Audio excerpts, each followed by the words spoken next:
কি বিষয় নিয়ে বলবো, কি খবর আপনাদের দেব। সারা দেশে খবরের কোনো শেষ নাই, তবে এই মুহূর্তে সবচাইতে ইম্পর্টেন্ট খবর হলো ধেয়ে আসছে আওয়ামী লীগ। ঘূর্ণিঝড়ের থেকেও প্রবল গতিতে ধেয়ে আসছে। এই মুহূর্তে সবচাইতে ইম্পর্টেন্ট খবর হলো এটাই। চিন্তার বিষয় হলো এই মুহূর্তে আওয়ামী লীগ যদি তার নিজের শক্তিতে ফিরে আসে, তাহলে দেশের মধ্যে ছোটখাটো একটা কেয়ামত ঘটে যাবে। দেখেন, শেখ হাসিনা তো চলে যেতে পেরেছিল, কিন্তু এই মুহূর্তে শেখ হাসিনা আওয়ামী লীগ যদি ফিরে আসে, তাহলে ডক্টর ইউনূস আপনি কিন্তু কোথাও যেতে পারবেন না, আপনাকে যেতে দেওয়া হবে না। কারণ এসব কিছুর দায় আপনারই নিতে হবে। সারা দেশে যেভাবে আওয়ামী লীগ বিভিন্ন জেলা পর্যায়ে যেভাবে মিছিল করতেছে, গত কয়েক মাস ধরে দেখেছি ঢাকার বিভিন্ন জায়গায়, কিন্তু বর্তমানে বিভিন্ন জেলাতেও দেখা যাচ্ছে।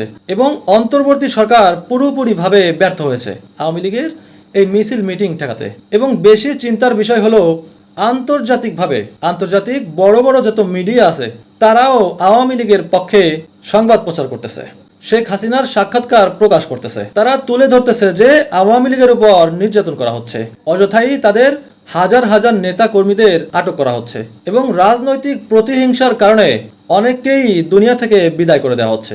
আওয়ামী লীগের রাজনৈতিক অধিকার হরণ করা হচ্ছে। ঠিক এভাবেই তারা সংবাদ প্রচার করতেছে। এটা কিন্তু খুবই চিন্তার বিষয়। এরপর দেখা যাবে কিছুদিনের মধ্যেই আন্তর্জাতিকভাবে চাপ আসবে বাংলাদেশের উপর, বাংলাদেশের অন্তর্বর্তী সরকারের উপর। যে আওয়ামী লীগের উপর যে বিধি নিষেধগুলো রয়েছে, এগুলো সব উঠিয়ে নিতে হবে। তাদেরকে তাদের মতো করে রাজনীতি করার সুযোগ দিতে হবে এবং নির্বাচনেও অংশগ্রহণ করতে দিতে হবে। এবং দেখেন, আরও যে বিষয়টা, সেটা হলো দেশের বিভিন্ন রাজনৈতিক দল তারা একে অপরের উপর দোষারোপ করতেছে যে অমুক দল আওয়ামী লীগকে ফিরতে সুযোগ দিচ্ছে। যেমন জামাত বলতেছে বিএনপি সুযোগ দিচ্ছে, আবার বিএনপি বলতেছে জামাতের মধ্যে আওয়ামী লীগ ঢুকেছে। কেউ আবার এনসিপির কথা বলতেছে, এনসিপি আবার অন্য দলের কথা বলতেছে। এই যে রাজনৈতিক দলগুলোর যে কথাবার্তা উঠা বসা, তাদের এগুলো দেখেই বোঝা যাচ্ছে যে আওয়ামী লীগ ফিরতে শুরু করেছে। তা না হলে তাদের বক্তব্যের মধ্যে আওয়ামী লীগের কথা কেন উঠে আসবে? অমুক দল আওয়ামী লীগকে সুযোগ দিচ্ছে, একথা বলার মানে কি? তিনি হয়তো নিশ্চয়ই দেখেছে কিছু, তিনি হয়তো নিশ্চয়ই জেনেছে কিছু। এ কারণেই তিনি চিল্লিয়ে মাইকে গলা ফাটিয়ে বলতে পারতেছে যে অমুক দলের মধ্যে আওয়ামী লীগের লোক ঢুকে পড়েছে এবং অমুক দল আওয়ামী লীগকে ফিরে আসার সুযোগ দিচ্ছে। দেখেন, কয়েক মাস আগেও প্রত্যেকটা দলের মধ্যে যে সম্পর্কটা ছিল, বর্তমানে সেটি কিন্তু ফাটল ধরা শুরু করেছে এবং একে অপরের বিরুদ্ধে পুরোপুরিভাবে লেগে পড়েছে। এই যে জাতীয় ঐক্যের কথা বলা হয়, বর্তমানে ডক্টর ইউনূস প্রায় বলে থাকেন, তবে এই ঐক্য নিয়ে অন্য কোনো রাজনৈতিক দল কিছুই বলতেছে না।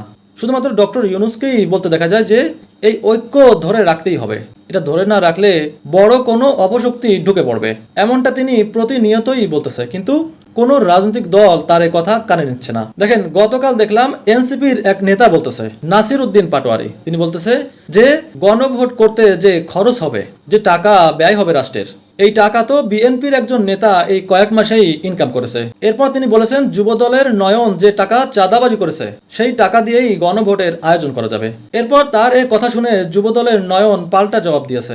তিনি বলেছেন নাসির উদ্দিন পাটোয়ারি বর্তমানে কোথায় কোথায় কি কি খাচ্ছেন, কোথা থেকে কিভাবে কত টাকা নিচ্ছেন, সে খবর তার কাছে আছে। দেখেন, একে অপরের খাওয়া খাইর কথা কিভাবে প্রকাশ করা শুরু করেছে। এরপর যুবদলের নয়ন নাসির উদ্দিন পাটোয়ারির নামে মামলা করে দিয়েছে। দর্শক, এ বিষয়টি ঠিক হয়েছে কিনা আপনারা জানাবেন।